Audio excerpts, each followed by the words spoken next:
everything became mixed up and complicated.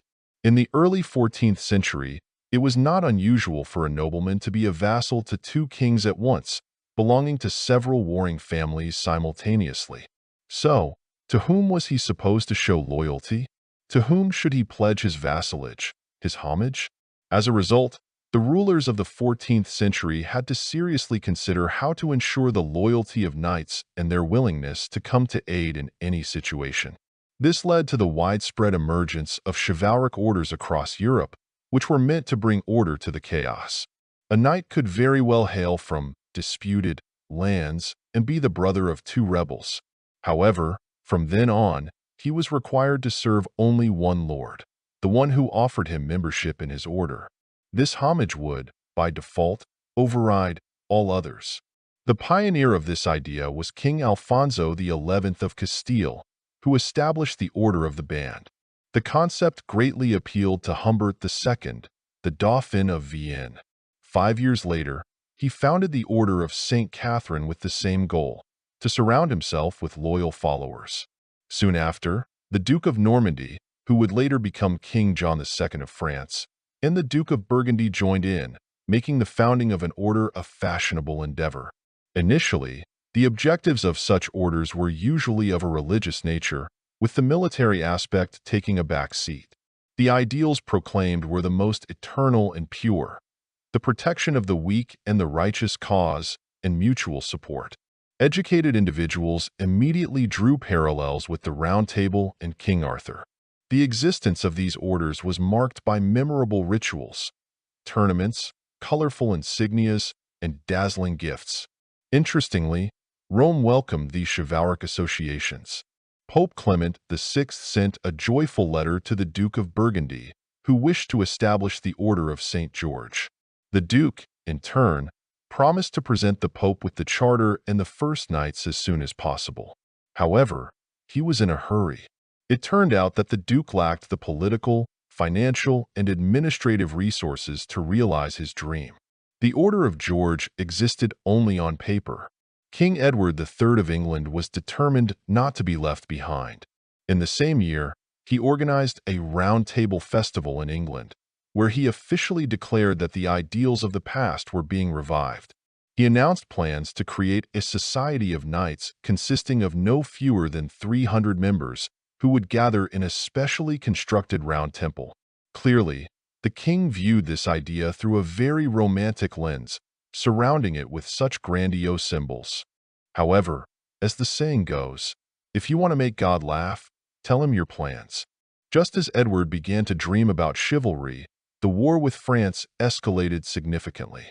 The king had plenty to occupy him in Flanders, Brittany, at Crécy, and near Calais. The grandeur and lofty goals of knighthood had to be set aside for a time. It wasn't until 4 years later that Edward III could revisit the idea of an order. However, the original concept, far removed from reality, underwent a transformation.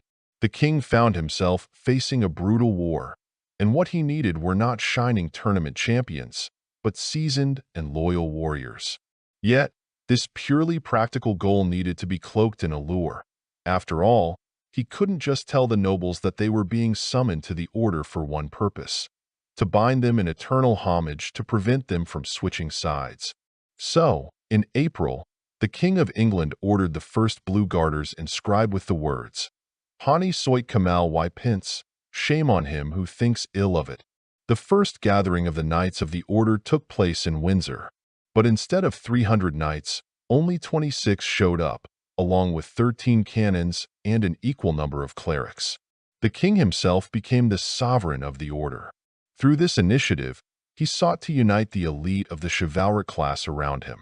On the other side of the Channel, King John the Good, the former Duke of Normandy, soon established his own Order of the Star. His standard-bearer, Geoffrey de Charny, was tasked with creating a book of chivalry, a code of honor for this new order. The charter was written and essentially echoed the same homage, an oath of loyalty. 500 of the noblest individuals in the kingdom were to take this oath and then gather annually at the noble house in Saint-Ouen. The idea was straightforward. Those who were not accepted into Edward III's order could join the Order of the Star instead. However, great ideas sometimes lead to missteps, often in the most unexpected ways. King John the Good insisted that members of the Order of the Star must not retreat on the battlefield. Turning back was equated with cowardice. Even the slightest suspicion of fleeing was met with harsh ridicule and branding. How unwise and even foolish this proved to be became evident quite soon. In Brittany, surrounded by enemies, the Knights of the Order of the Star were forced to allow themselves to be killed. After all, the code of honor forbade retreat. The knights fell in a meaningless battle. Thus, the order lost many of its members and was no longer mentioned in any chronicles. It simply ceased to exist. Yet the idea of chivalry and high purpose had taken such a strong hold that this fashionable movement sought new outlets. A few years later, other powerful lords established a variety of orders. The Order of the Golden Shield, the Order of the White Lady with the Green Shield, and later the Order of the Dragon emerged. Being a knight remained prestigious for a very long time, and the Order of the Garter still exists to this day.